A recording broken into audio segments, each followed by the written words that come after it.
These comments by atheists and the accompanying video show that atheists recognize how important it is to prove or disprove God rigorously using state-of-the-art science. In fact, all three of these atheists directly said that I would win a Nobel Prize if I actually proved the existence of God. Cosmological design arguments are inconclusive because we don't know enough about fundamental physics to calculate accurately the probability of a life-bearing universe. So I would like to present an argument based on knowledge we do have in great detail, namely population genetics and molecular biology. First, I'd like to make it clear I'm not following Michael Behe or the Discovery Institute because their arguments are wrong.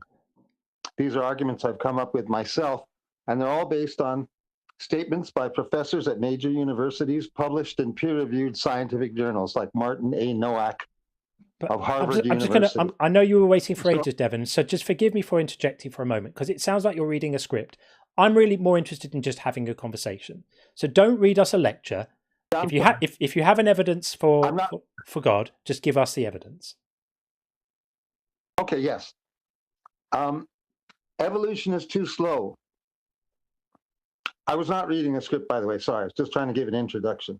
Okay, evolution is too slow. My basic point is millions of times too slow. It would take, in order to produce important molecules, protein molecules in our body, such as the opsin molecule that allows us to see colors in our retina.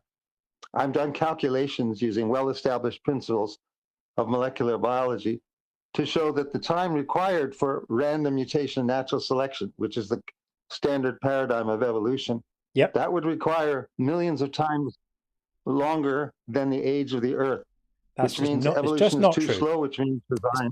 It's just not true. So there is more than enough time for biological evolution to have taken place, more than enough generations necessary to have iterated through from our progenitors through to simple cell organisms, ones that had light sensitive cells. The eye has evolved independently across various different species in the animal kingdom, often along exactly the same or very, very similar paths, sometimes along different paths. There is an abundance of evidence to show us that biological evolution has had more than enough time, more than enough genetic material to work with, and more than enough variation to have produced everything we see. Would you like to hear my argument that this is not true?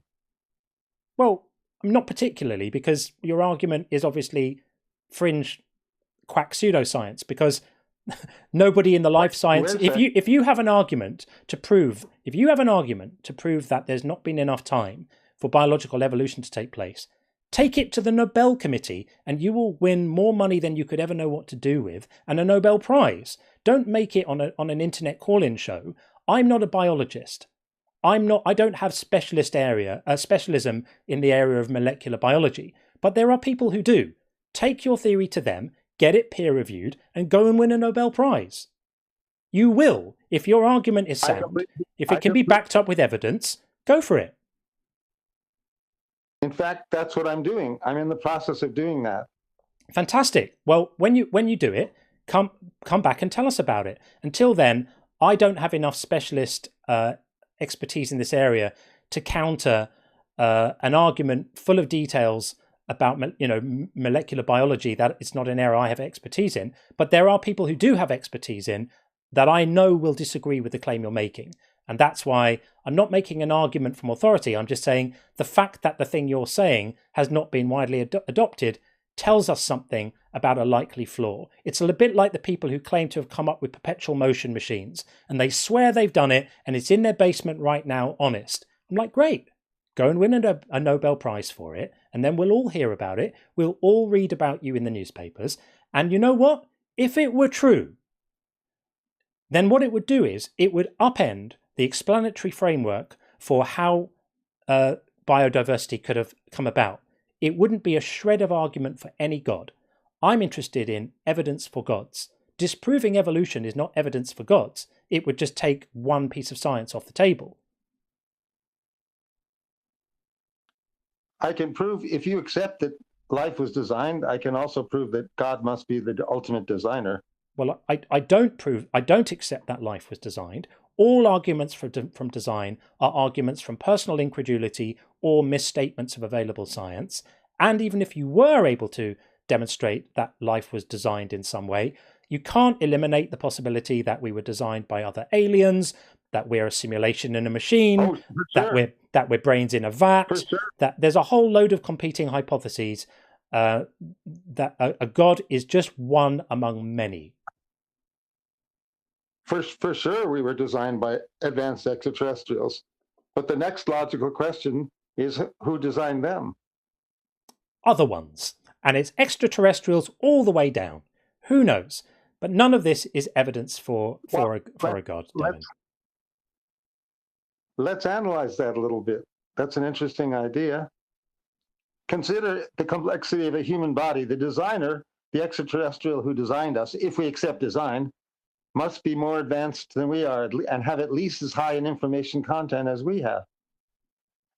Not necessarily. So if they might have just lucked upon a way of designing. They could be dumb as shit. They just lucked upon a way of designing bioforms by accident in a lab somewhere. One day, someone mixed the wrong chemicals together and something happened.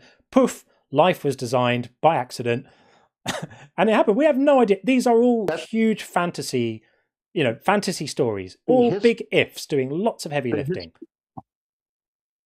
The history of molecular biology since 1953 refutes your claim. There's a lot of design involved. Right. There's a lot of careful thinking involved. Lovely, and the history of molecular biology and all the people working in it right now refute your claim that we need to look for a designer, because we have perfectly well established paradigms of molecular biology and genetics that explain all of this stuff without needing a designer. So a designer at this point is superfluous to requirements. It's not something we need. You might as well be up here arguing for fairies. Well, would you like to hear a little bit more about this? Not massively, if I'm honest. I'd say submit your thesis to some proper peer review, and I'll give you this. If your thesis gets peer reviewed well and accepted and published in a respectable journal, I will dedicate an entire show to you and your thesis. You will be my guest, and we will spend the entire time celebrating it and discussing it. Good deal? Excellent. I'll get back to you then. Do that. Excellent. All right, Devin. Speak then. Okay, thank you. Good luck. Take care. Bye-bye. Okay, that seems like a fair deal. If he's going to upend the entire field of molecular biology and genetics, the least I can give him is a few hours on my live stream. That seems absolutely fair.